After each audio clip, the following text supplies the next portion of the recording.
or no. In this debate, East will argue, absolutely yes, hip-hop culture should take more responsibility. Guilford will argue no. In this debate, East will make the first opening statement, which means Guilford will get to close last, and East will make its first opening statement at the direction of the moderator. Thank you.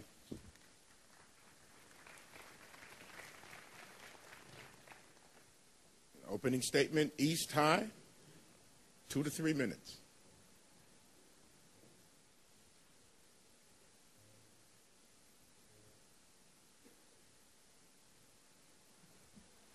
Thank you for giving us the chance to represent East, the oldest and most distinguished high school in Rockford, Illinois. Resolved, hip-hop culture should take more responsibility for societal ills urban areas face. Hip-hop was created to keep children out of trouble while encourage dance, poetry, and self-expression. People related to hip-hop and used it to pull together. Almost 40 years later, you would think hip-hop would be even more positive, but something has happened through the decades, turning hip-hop sour. Although most of the positive messages aren't there anymore, the effect on society has never left. Now hip-hop is glorifying guns, sex, drugs, gang violence, and denigrating women in every possible way. Getting millions of people to listen to you is a major accomplishment. But telling children to do drugs, have sex, and gangbang is a disgrace. In reality, it's very uncommon for a 10th grade dropout to make millions, and children have a hard time trying to decipher reality from fiction.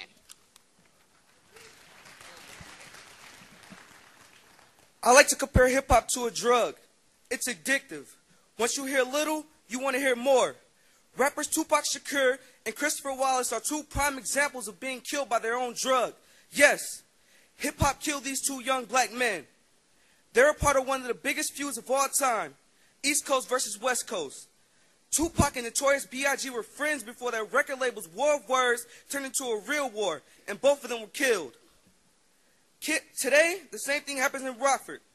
Kids live on different sides of town, and they want to feud with each other. And the question is, why? Why do we have this violence in our schools and neighborhoods? Why do we have these meaningless fights in our communities? I know hip-hop may not have started this, but it sure helped influence it. And today, rappers should take more responsibility on what they rap about because they influence kids in our urban areas. The time where our artists would do everything to deliver a positive message to the community is now uncommon. Percy Miller, also known as Masterpiece, stated, "Hip-hop changed my life. Some young rappers don't understand the real world, so they glorify it in their rap lyrics," unquote. Hip-hop culture is now a multi-billion-dollar phenomenon. From shoes, cars, clothes, energy drinks, and alcohol, everything. Hip-hop empowers a new generation. Kids love it because their parents don't like it or understand it. Today we argue hip-hop leaders should take the responsibilities of these problems because of the technology, carryover consumerism, and glamorizing criminal lifestyles.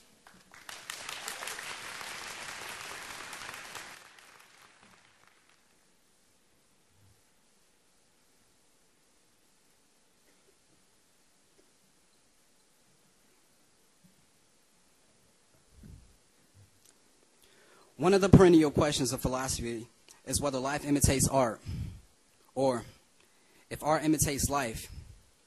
Because if life imitates art, then hip-hop can certainly be said to have negative effects. After all, it discusses illicit substances, gang life, criminal activities, and the abuse of women. However, perhaps more than any other type of music, hip-hop is the case of art imitating life. Hip-hop was born after the urban ills were already well entrenched in society.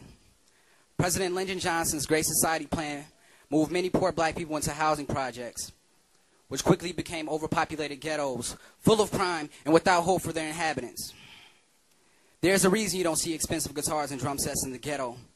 No one can afford them. The musical styles of rap and hip-hop, which rely primarily upon the musical voice and recorded samples, were born of poverty and privation. The subject of these musical styles are a reaction to things that anyone with eyes and ears could see in any impoverished American neighborhood. hip-hop is the mirror of the soul of the urban America.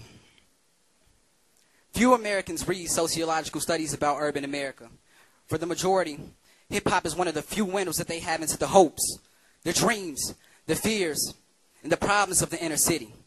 The fact that a largely wealthy elite believes that hip-hop needs to clean up its act is perhaps a sign that these people are out of sight or out of earshot, is out of mind. But cleaning up hip-hop music will not change the problems in urban America. It would only distort an art form and silence the protests of the people which are already disenfranchised by polite society.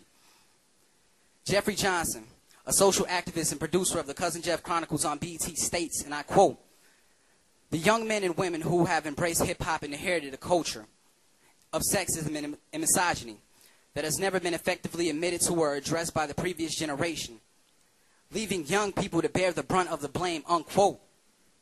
Hip-hop, ladies and gentlemen, was born of the ills of society, and it is not, and I repeat, it is not responsible for curing them.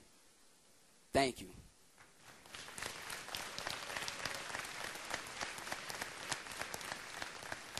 Rebuttal to opening statement. 2 minutes.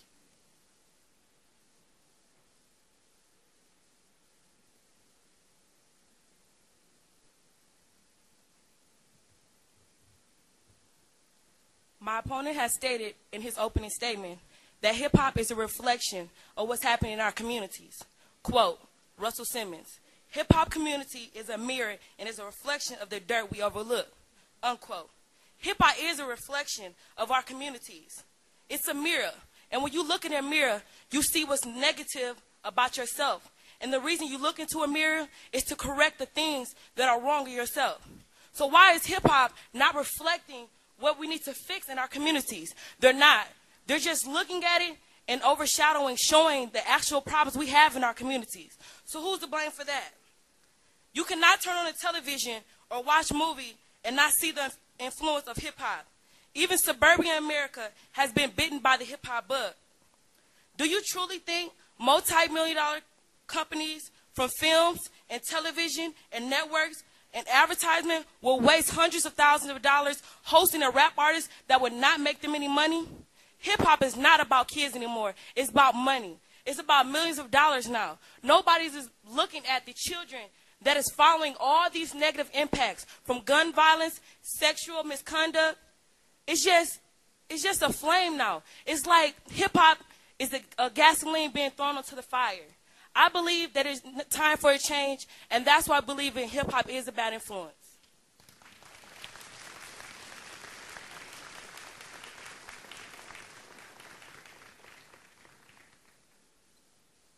Rebuttal to opening statement. 2 minutes.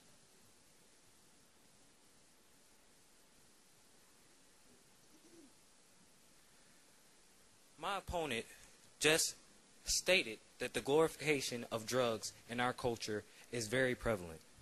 Drug culture has never seemed to trouble those in charge of issues in our society unless it's in the wrong people's hands. Opium was one of the first drugs that was outlawed in the United States of America. Not because it was more harmful than any other drug, but because Chinese people used it and were thought to be devious and immoral. At the same time, however, polite society could go to their local drugstore and purchase cocaine cough syrup or their newest pain relief, Bayer heroin. Notice that many art forms have glorified drug culture throughout the time. In the 19th and 20th centuries, Green Fairy, a liquor with hallucinogenic properties and extremely high alcohol content was praised. Picasso, he spoke highly of this. He painted many of his masterful works while under the influence of it. Later on, rock and roll music talked about drug use excessively. Eric Clapton, Jackson Brown, the Eagles, and the Grateful Dead also wrote disgusting cocaine songs, as did other